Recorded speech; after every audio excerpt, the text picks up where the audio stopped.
तो hello everyone. तो हमारे उस रिन्यूएबल सीरीज़ में हम लोग कंटिन्यू करेंगे। तो आज हम लोग एक अलग कंपनी के बारे में डिस्कस करेंगे।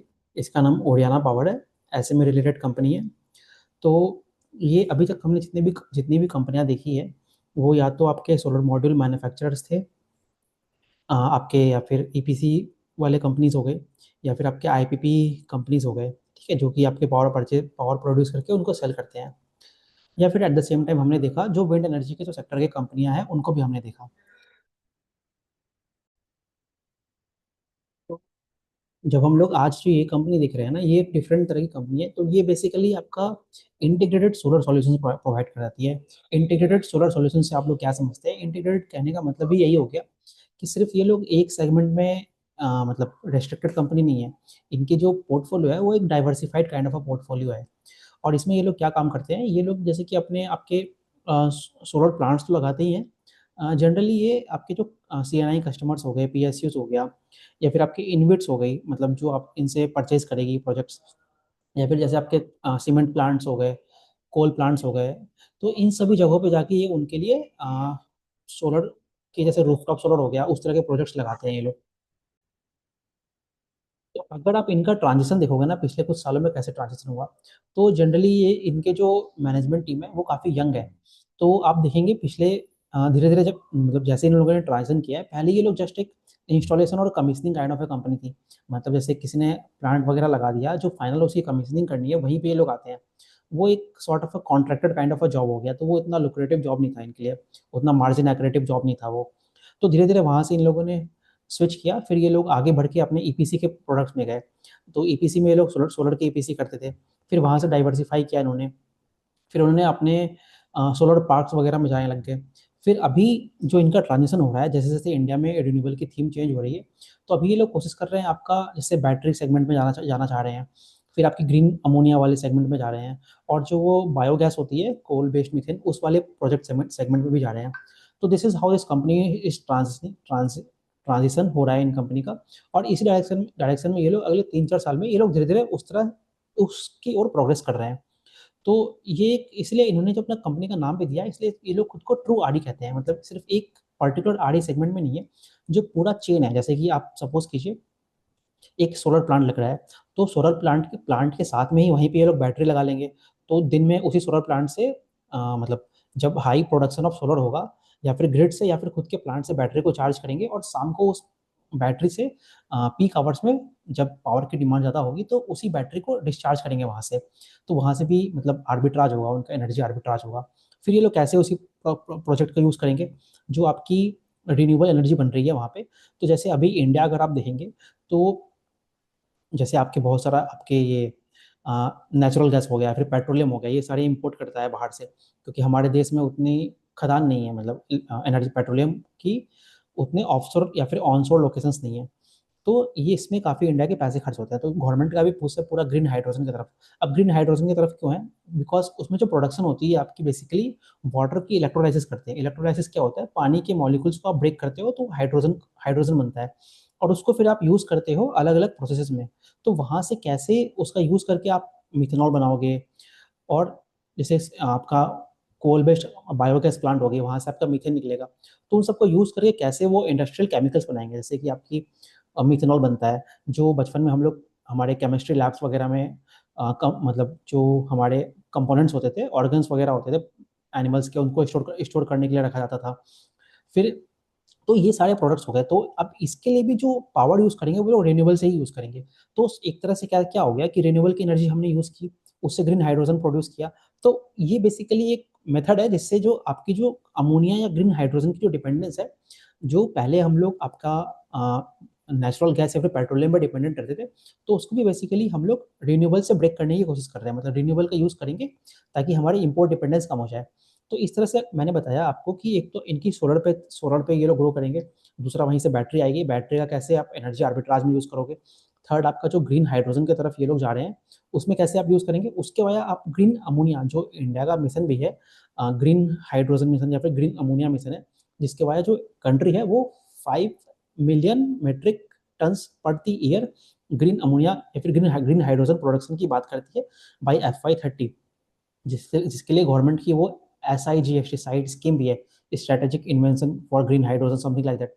तो वो मिशन का नाम है। तो इसके वाया भी गवर्नमेंट का पुश है उसकी तरफ। और फाइनली ये लोग जो आपका कोल बेस्ड मीथेन है उसकी तरफ भी जा रहे हैं। उसका क्या यूज़ होना है, उससे आप बेसिकली जो ये एनिमल लाइव स्टॉक फीड होता है, एक्सक्रीटा हो गया, फिर जो भी वो आपके जो चारे वगैरह होते हैं उसकी वेस्ट होती है, उनको यूज़ करके, फिर पैडीज वगैरह हो गया उसके जो वेस्ट प्रोडक्ट्स होते हैं, उसको बैक्टीरिया के वाया आप उसको फर्मेंट करते हो, और उससे आप क्या, जब वो फर्मेंट होगा, एंड बचपन में हमने पढ़ा था ना एन एरोबिक रेस्पिरेशन, जिससे वो मीथेन वगैरह कार्बन डाइऑक्साइड वगैरह वगैरह प्रोड्यूस होती है।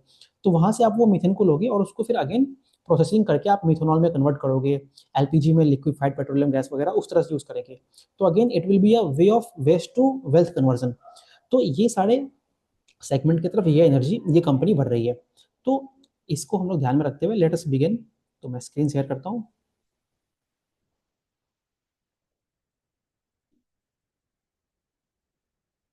सो हाँ, तो ये हम लोग स्टार्ट करते हैं अब एक एक करके, है ना।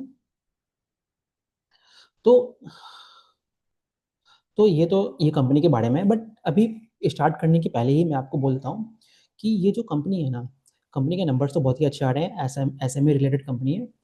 तो बट कई सारे जो प्रोजेक्ट्स हैं इनके, अभी वो फ्रक्टिफाई नहीं हुए हैं, मतलब वो अभी तक उनका रेवेन्यू में आना स्टार्ट नहीं हुआ है। फॉर एग्जाम्पल जो बैटरी के जितने भी मैं बातें करूंगा, वो आप एक उसको अंडरस्टैंडिंग के बारे में समझिए। अभी तक जो रेवेन्यू में इनका उस बैटरी से कुछ भी रेवेन्यू नहीं आया है, ठीक है। मोस्ट लाइकली वो FY 26 में आएगा भी नहीं, पहली बात। दूसरी बात, आप जितने भी मैं इसमें ग्रीन अमोनिया या फिर हाइड्रोजन वगैरह की बातें करूंगा, इलेक्ट्रोलाइजर्स की बातें करूंगा, वो मोस्ट लाइकली इवन FY 27 में भी नहीं आएगा, ठीक है। अगर आना है तो FY 27 के एंड में या फिर FY 28 में आना है। तो वो वाला बात हो गया। अभी कोल बेस्ड मीथेन वाला जो बात है, उसकी वो जनरली एक 20 से 25% का इंजन इनका है, जो रेवेन्यू सेगमेंट धीरे धीरे हर साल थोड़ा थोड़ा देगा। तो अभी अगर FY 26 में आप देखेंगे ना, तो इनका जो मेजर रेवेन्यू सेगमेंट आने वाला है वो पूरा पूरी आपके ईपीसी वाले सेगमेंट से आएगा, जिसके वाया ये लोग आपके सोलर प्रोजेक्ट्स लगाते हैं अपने क्लाइंट्स वगैरह के लिए। तो इस चीज़ को ध्यान में रखना है बिफोर, मतलब इस कंपनी के बारे में डिस्कशन करने के पहले हमें ये चीज़ ध्यान में रखनी है। तो स्टार्ट करते हैं। तो अगर आप देखेंगे ना, तो इन्होंने ऑलरेडी FY 25 के पहले तक अराउंड 400 मेगावाट का जो प्रोजेक्ट्स है वो ऑलरेडी एग्जीक्यूट कर दिया है। अब ये प्रोजेक्ट्स जो होते हैं ना, ये आपके दो तरह के मॉडल्स में लगता है। एक तो आपका सिंपल ईपीसी मॉडल हो गया, जहाँ पे ये लोग जाएंगे, मतलब अपने प्रोजेक्ट लगाते हैं और उसके बाद सामने वाला जो क्लाइंट है वो उनको पैसे वगैरह देता है। एक होता है इनका रेस्को मॉडल। रेस्को मॉडल क्या होती है, उसमें बिल्ड ओन ऑपरेट ट्रांसफर होता है। तो इनमें इसी कंपनी का पूरा पैसा लगेगा, केपेक्स ज़्यादा लगेगी, सिंस पूरा प्लांट खुद ही लगा रहे हैं, तो ऑफ कोर्स वहाँ पे मार्जिन्स वगैरह भी ज़्यादा आएंगे। वो सामने वाले कंपनी के प्रेमाइस पे लगाते हैं, तो इनको लैंड वाला जो खर्चा है वो खुद से ही लेना पड़ता है। सामने वाली जो कंपनी है, जो सीएनआई कस्टमर है, उसके लिए क्या फ़ायदा है, वो ग्रिड से वो इलेक्ट्रिसिटी ना परचेज करके वो खुद ही अपने साइट पे ही इलेक्ट्रिसिटी बनाता है, जिसके कारण उसको लोअर कॉस्ट में मिलता है, ठीक है। और दूसरा, जो उनको बेसिकली एक सॉर्ट ऑफ ग्रीन क्रेडिट्स मिल जाते हैं, जिससे वो लोग कई, अगर मान लीजिए वो कोई एक्सपोर्ट ड्रिवन कंपनी है, तो कई बार ऐसे होता है ना, जैसे यूरोप वगैरह में वो ग्रीन कार्बन टैक्स उस तरह के कंसेप्ट हैं, तो उससे भी उन कंपनियों को फ़ायदा होता है अपने प्रोडक्ट्स को इंटरनेशनल मार्केट्स में सेल करने के लिए। और एक इन जनरल अगर आप देखेंगे पूरी की पूरी जो वर्ल्ड है वो भी आपकी ग्रीन ग्रीन एनर्जी की तरफ बढ़ रही है, तो अगेन वहाँ से फ़ायदा होता है। तो both financially as well as वो जो आपका ESG नॉर्म्स होते हैं उसके वजह दोनों तरफ से वो फ़ायदेमंद हो जाता है। तो ये इनका मेजर अभी का बिजनेस मॉडल है, एंड दिस इज जिसकी तरफ ये लोग इस साल में ही ये लोग बढ़ रहे हैं अपना आगे की तरफ। अब अगर आप देखेंगे ना, तो जैसे FY 25 में अगर इनका आप रेवेन्यू देखेंगे, तो अराउंड वो 980 990 इतने करोड़ के रेवेन्यू इन्होंने किए थे।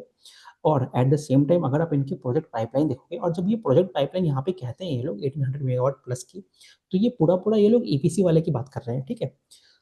और और एक और चीज़, ये पाइपलाइन है, पाइपलाइन इज नॉट ऑर्डर्स। अगर आप ऑर्डर्स की बात करेंगे ना, तो वो अराउंड इनका ये कैपेसिटी अंडर एग्जीक्यूशन ये वाले पार्ट के अंदर आता है। तो अगर आप 550 मेगावाट हो गया। अब जैसे इस साल का जो इनका टारगेट है ना, वो अराउंड 600 मेगावाट का है। तो आप देखिए, 400 से अगर मैं 550 मेगावाट जोड़ दूंगा, तो ऑलमोस्ट 1000 मेगावाट के आसपास हो गया, है ना। तो यही ये लोग कह रहे हैं यहाँ पे कि 1 gigawatt renewable energy capacity target है।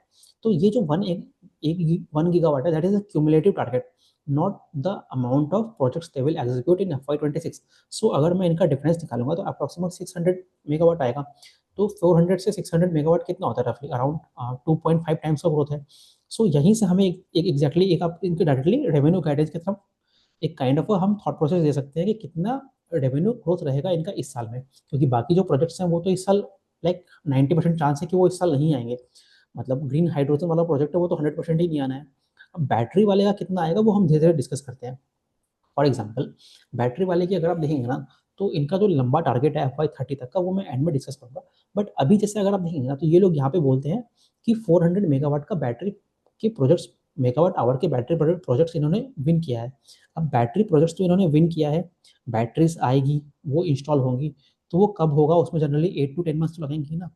तो that we will see in FY27, तो उसके बारे में बस डिस्कशन करेंगे। That is not going to contribute in the revenue as of now. So land banks होना इंपॉर्टेंट क्यों होता है? बिकॉज जनरली आप कहीं पे भी सोलर पार्क्स लगाओगे, प्रोजेक्ट लगाओगे, तो वहाँ पे आपको लैंड की रिक्वायरमेंट होगी। अब अगर आपके पास लैंड ही नहीं है तो आप प्रोजेक्ट कैसे लगाओगे?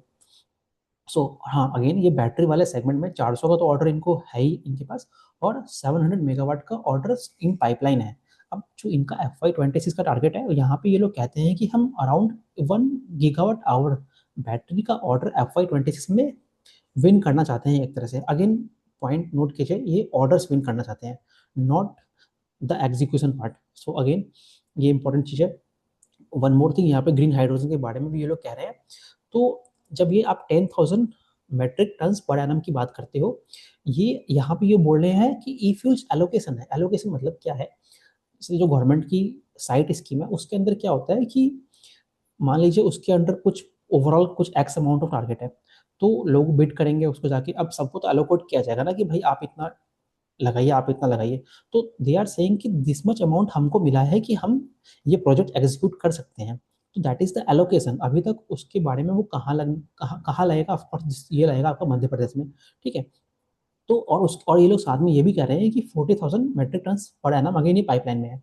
सो मैं इस पूरे इमेज से ये कहना चाह रहा था कि यहाँ पे जो बैटरी वाले सेगमेंट है, दिस इज अगेन ऑर्डर्स उनकी हुई है। ये 700 मेगावाट आवर्स इनकी पाइपलाइन में है।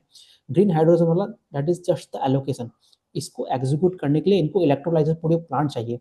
वो कैसे बनेगा?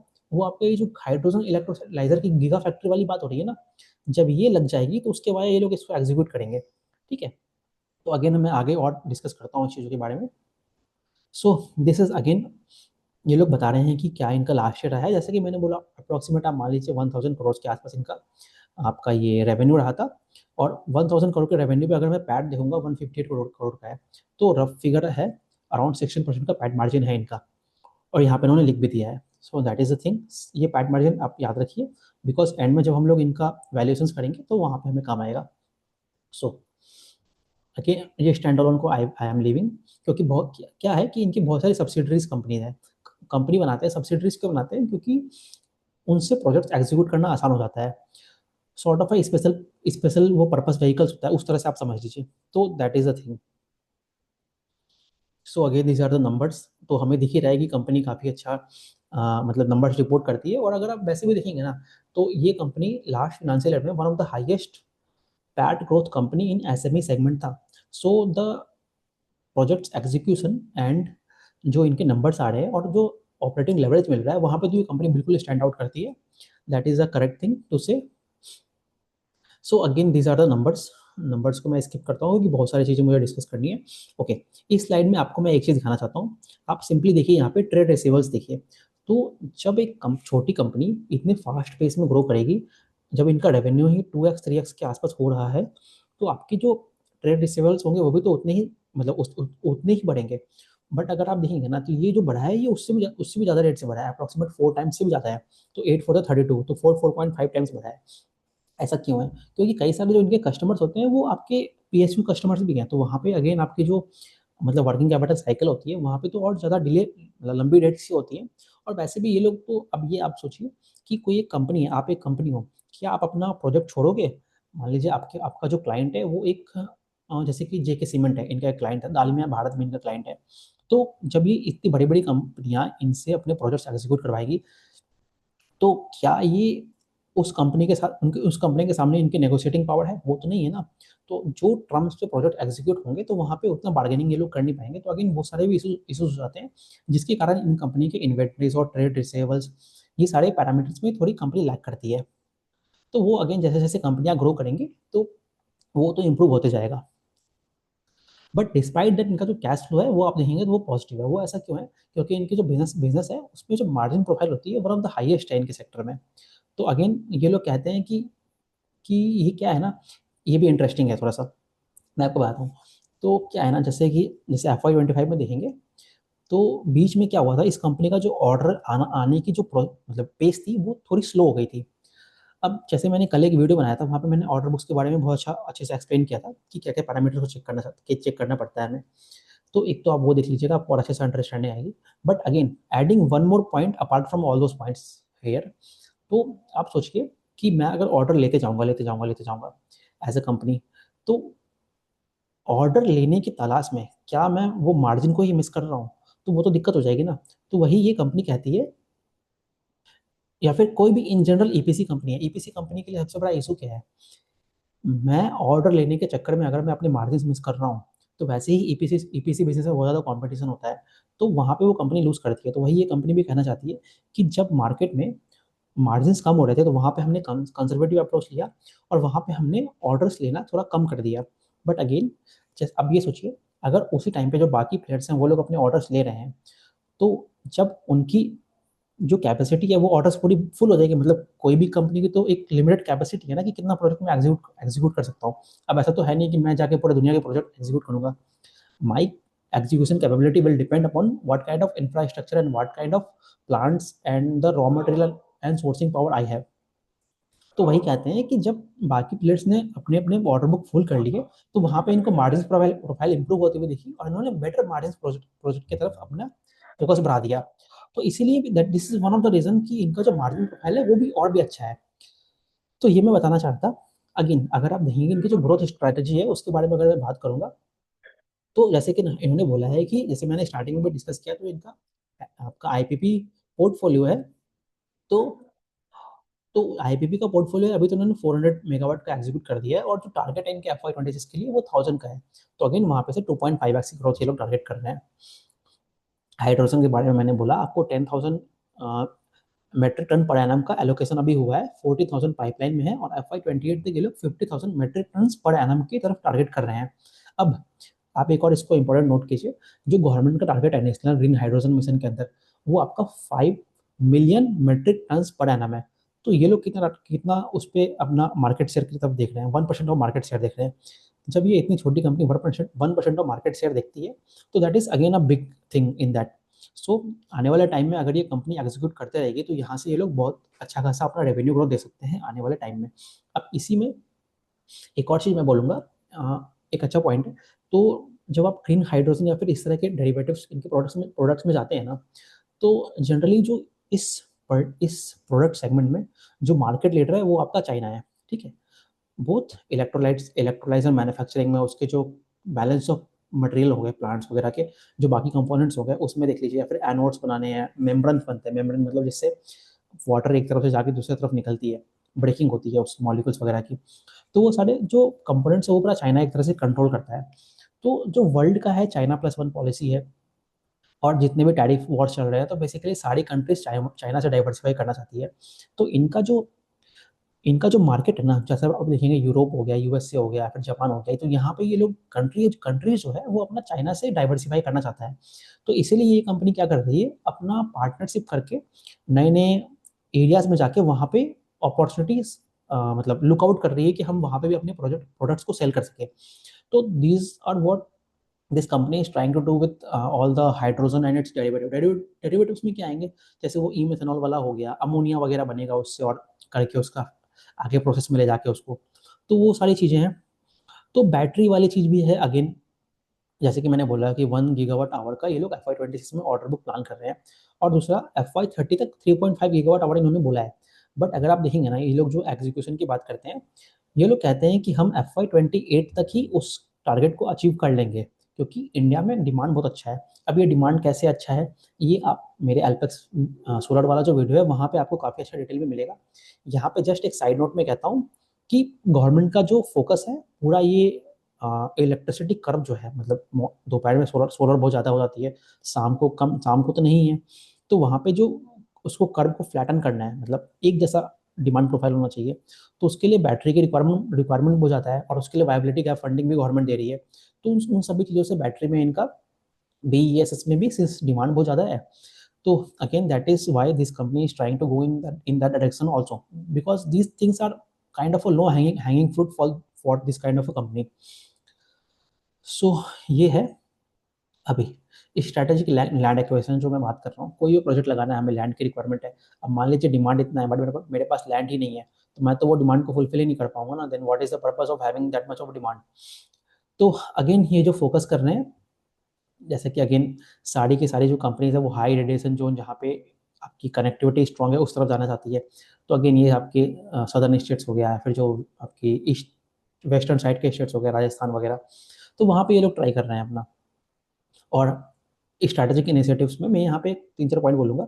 तो अभी जैसे ये जो कंपनी है ना, अभी तो छोटी कंपनी है, तो जनरली एक छोटी कंपनी के पास उनके जो ऑर्गेनाइजेशन स्ट्रक्चर्स होते हैं वो इतने स्ट्रांग नहीं होते हैं। तो ये लोग अभी क्या कर रहे हैं, धीरे-धीरे उसको भी स्ट्रांग करने की कोशिश कर रहे हैं। स्ट्रांग कैसे कर रहे हैं, ये इनकी जो वर्कफोर्स है वो काफ़ी यंग है, ठीक है। FY 24 में इनकी जो पूरी एम्प्लॉई स्ट्रेंथ थी वो 90 थी, वो अभी बढ़ के अराउंड 250 प्लस हो गई है। तो एम्प्लॉई स्ट्रेंथ भी अराउंड 2.7 2.8x का ग्रोथ है। दैट इज मोर और less in line with their revenue growth. तो हमें ये क्या बता रहा है कि कंपनी वो डिमांड दिख रही है, मतलब मैं तो एम्प्लॉय तभी ऐड करूंगा ना जब मुझे आने वाले समय में मुझे उस तरह की डिमांड दिख रही है। तो that is again a good thing. फिर इसके बाद जो कंपनी है ना, वो आपके जो ईसॉप्स पॉलिसी है, मतलब जो आपके एम्प्लॉयज़ को जो स्टॉक्स वाले ऑप्शंस मिलते हैं, तो ताकि अपने टैलेंट को रिटेन कर सके, तो वहाँ पे भी ये कंपनी आगे बढ़ रही है और देख रही है। साथ ही साथ एनर्जी मैनेजमेंट सिस्टम हो गया, या फिर जो SAPs होते हैं, जो पूरे जो ऑर्गेनाइजेशन की आपकी जो एप्लीकेशंस वगैरह होते हैं उसको कंट्रोल करता है, तो वो सारी चीज़ों में भी ये लोग काम कर रहे हैं। और ये लोग क्या-क्या कर रहे हैं इसमें, AI वगैरह पे भी अपना फोकस कर रहे हैं अपना। फिर अभी हाँ, एक और इम्पोर्टेंट चीज़ है, ये कंपनी अभी तो SME में है, तो जिसके जिसके कारण इनका जो रिजल्ट है वो हाफ ईयरली आता है। तो अभी ये लोग मोस्ट प्रोबेबली, अभी तो इन्होंने पहले बोला था अगस्त तक के लिए, बट मोस्ट लाइकली ये लोग बाय दिसंबर, मतलब साल के एंड तक ये लोग आपके मेन बोर्ड IPO में आने की कोशिश कर रहे हैं। तो जब वो वहाँ पे भी आएंगे तो अगेन मतलब और जो कॉर्पोरेट स्ट्रक्चर है इनका और भी अच्छा हो जाएगा। और अगेन ये लोग बोलते हैं कि हम लोग, हमारी जो corporate governance is one of the top priority. So these are things in which this company is moving. So these are good points for this company. So this is the management. So अब ये लोग कुछ updates के बारे में बता रहे हैं यहाँ पे, मोर और लेस मैंने पॉइंट्स ऑलरेडी कवर कर लिया है।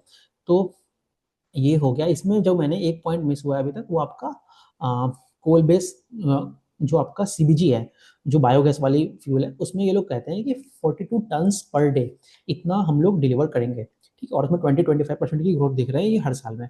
इसमें जो 42 टन्स पर डे है ना, इसमें से 21 turns per day already execute कर चुके हैं ये लोग पहले के ईयर्स में। अभी ये लोग बाद बाकी जो है 21 टन्स पर डे उसको एग्जीक्यूट कर रहे हैं। तो वो देखना होगा कि कब तक वो एग्जीक्यूट करते हैं। और इसके अलावा जितने भी ये प्रोजेक्ट्स लगाएंगे, लाइक आपका जो ये ग्रीन आपका इलेक्ट्रोलाइजर वाला प्लांट है, तो उसके लिए बहुत सारी फंडिंग की रिक्वायरमेंट होगी ना। तो वो जो फंडिंग है वो आपका लाइक अराउंड 80% जो है वो डेप्ट से आएगा, और 20% जो है आपकी इक्विटी से आएगी।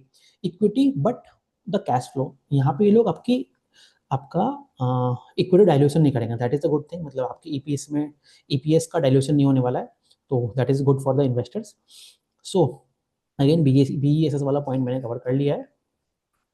सो अब ये लोग आपका देखेंगे ना, तो अगेन CNI वाले सेगमेंट में जा रहे हैं, क्योंकि CNI वाले अगेन बहुत सारे, मतलब वहाँ से डिमांड काफ़ी स्ट्रॉन्ग है। डिमांड स्ट्रॉन्ग क्यों है, एनर्जी आर्बिट्राज, लो कॉस्ट पे पावर मिलती है आपको, इन्वायरमेंटल नॉर्म्स को फुलफिल करता है, तो और गवर्नमेंट का भी सपोर्ट है। तो ये सारी चीज़ों के कारण CNI सेगमेंट से बहुत ज़्यादा डिमांड है। डिमांड किस तरह का है, डिमांड आप देखेंगे ना, डिमांड आपका सोलर साइड का है डिमांड, ठीक है, क्योंकि वो लोग अपना ई चीप इलेक्ट्रिसिटी परचेज करना चाहता है। फिर डिमांड देखेंगे आपका इंटीग्रेटेड सॉल्यूशंस का भी है। उसमें क्या दिखता है, लोग बैटरी वगैरह हो गया उसको भी साथ ही साथ लगाने की कोशिश करता है, ताकि उसमें इवनिंग आवर्स में उसको सेल कर सके, तो वहाँ से भी डिमांड आ रहा है इनका। तो ये सारा चीज़ हो गया। और अपने जो लीडरशिप टीम है उसको तो ये लोग डाइवर्सिफाई करने की कोशिश कर रहे हैं, और इंडस्ट्री के जो स्ट्रॉन्ग लीड प्लेयर्स है उनको भी लाने की कोशिश कर रहे हैं ये लोग। सो हाँ, यहाँ पे हाँ, मैं एक इन जनरल आपको कुछ अच्छे अच्छे प्रोजेक्ट्स के बारे में बताता हूँ इनको। एक इन्होंने क्या किया है, दिल्ली में ये लोगों ने एक दिल्ली डेवलपमेंट एसोसिएशन या अथॉरिटी जो होता है, जो हाउसिंग वाले अथॉरिटी है, तो उनके लिए है ना, इन्होंने एक कंसेप्ट है वर्चुअल नेट मीटरिंग इन्होंने क्या किया है, 3 अलग-अलग साइट्स पे सोलर प्लांट्स लगाए हैं, ठीक है? अब वहाँ पे सोलर प्लांट लगाया, वहाँ पे बिजली बनी, बिजली सेल हुआ, ठीक है ना? तो अब उसको वो लोग ऑफसेट कैसे कर रहे हैं, वो जो किसी और लोकेशन में आपके घर लगे हैं, ठीक है? मान लीजिए द 10,000 हाउसेज़ हैं, तो वहाँ पे जो इलेक्ट्रिसिटी बिल आएगा ना, उसको ऑफसेट कर रहे हो आप जो कहीं और पे लाइक 10 किलोमीटर्स अवे जो सोलर प्लांट लगी है, इसको वर्चुअल मतलब वर्चुअल क्यों कह रहे हैं? क्योंकि प्लांट कहीं और है और बिजली कंज़्यूम कहीं पे और कहीं और हो रही है। तो उसको वर्चुअल मीटरिंग जो हमारे घर में इलेक्ट्रिसिटी मीटर्स में आता है ना, तो this concept is called virtual net metering. So this is a very innovative product मतलब जो इन्होंने करके एग्जीक्यूट करके दिखाया है। इसके अलावा और ये लोग क्या करते हैं, जो आपके जेके सीमेंट हो गई, जो मैंने पहले बोला डालमिया भारत हो गया, और बताता हूँ मैं आपको इनके। हाँ, ये लोग एक एग्रो वोलेटिक चीज़ मतलब एग्रो बेसिकली एग्रीकल्चर में पीवी सेल्स का कैसे यूज़ हो रहा है। पीवी सेल क्या अगेन दैट सोलर थिंग। तो क्या करता है, जैसे आप मान लीजिए एक किसान है, किसान का एक लैंड एरिया है जहाँ पे वो व्हीट या राइस की खेती कर रहा है।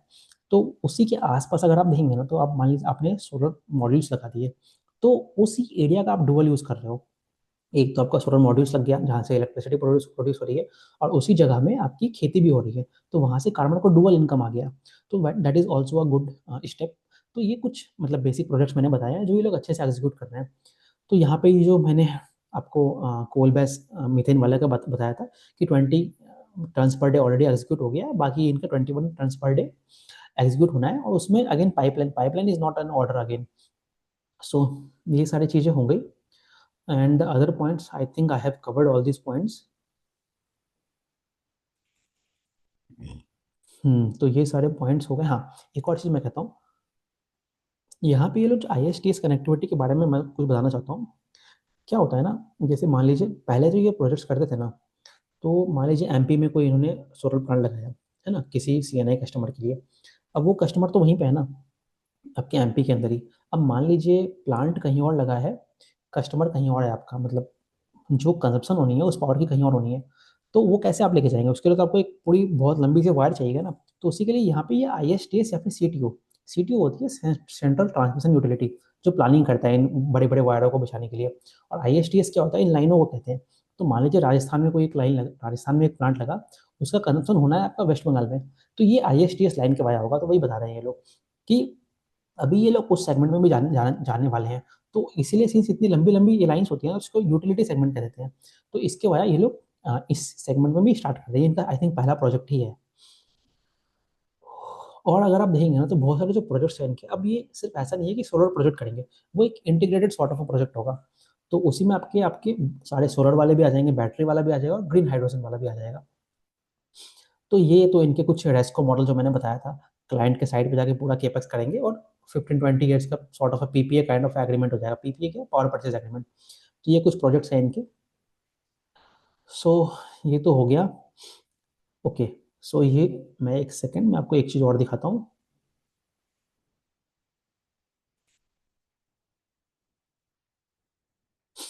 Just 1 second.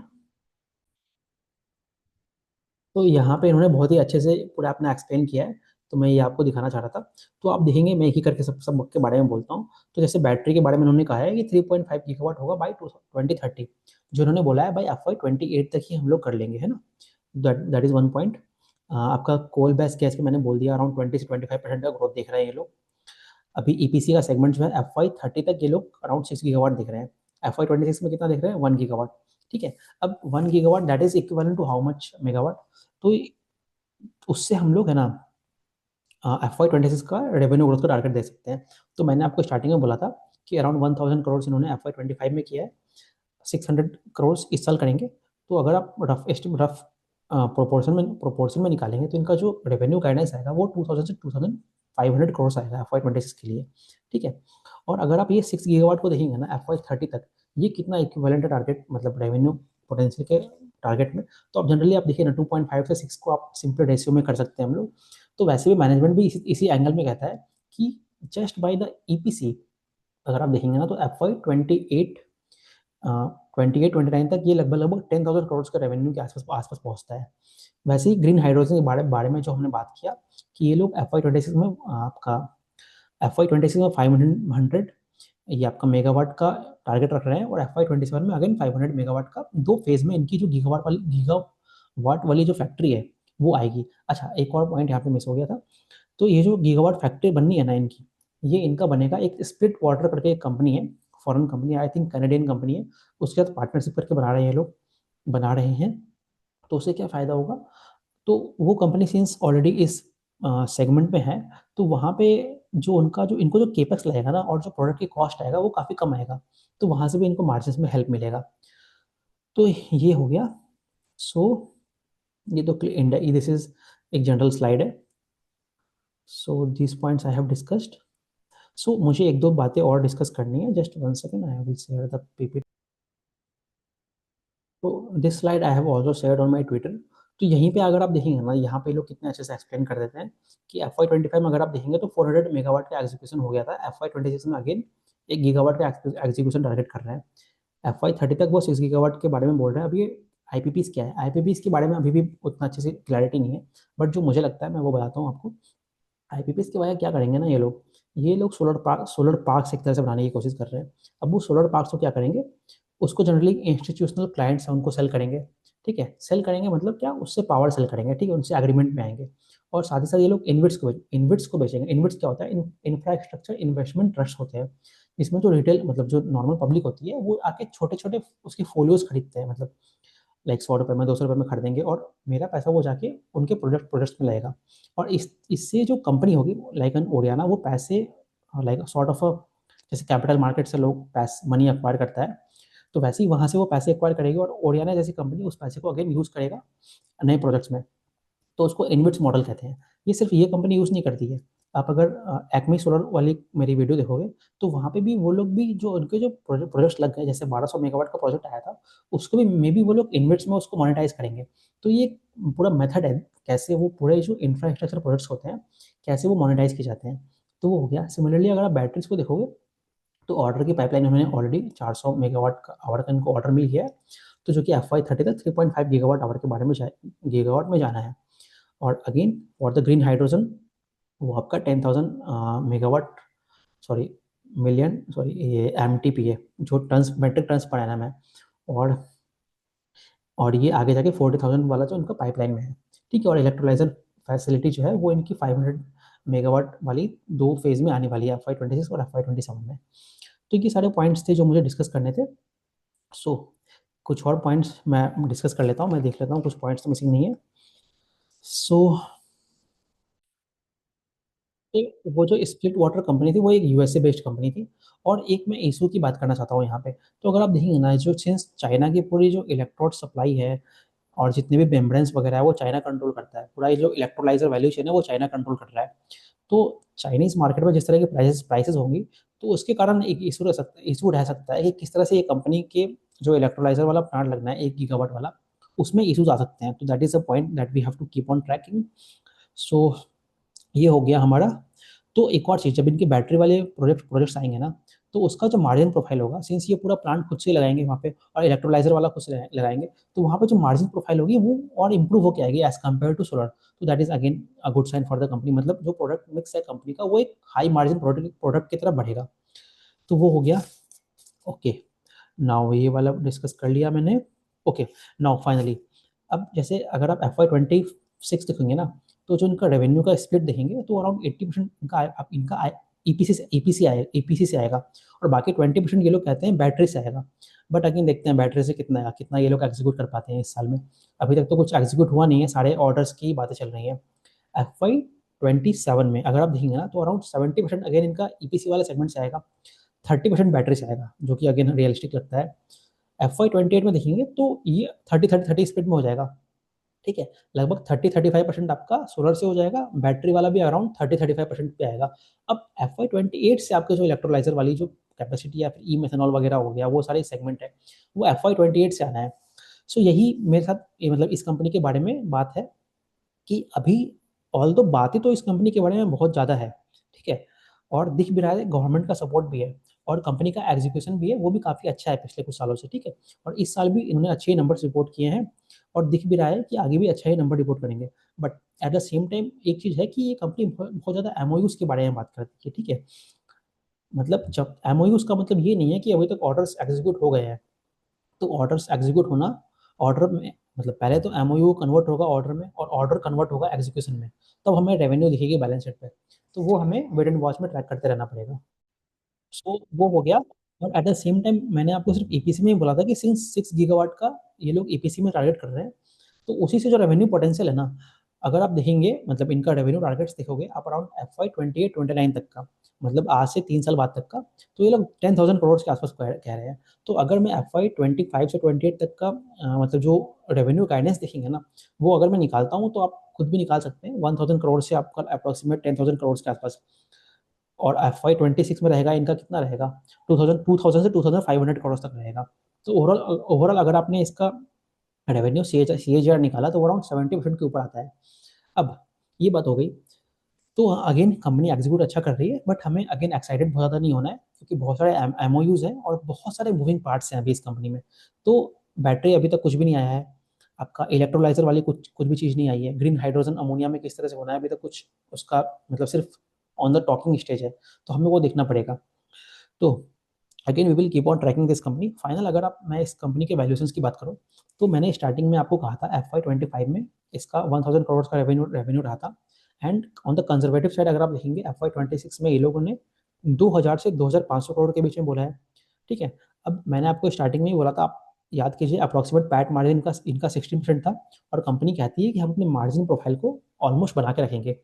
तो वहीं से अगर मैं कैलकुलेट करूँ तो 2,000 करोड़ के रेवेन्यू पे 16% पैट मार्जिन पे कितना आपका पैट आएगा, 320 करोड़ आएगा। इनकी अभी मार्केट कैप कितनी है, आई थिंक अराउंड 5,000 करोड़ के आसपास होगी। तो अगर आप निकालेंगे ना उससे, जस्ट एक सेकंड मैं देख लेता हूँ कितनी इनकी मार्केट कैप है।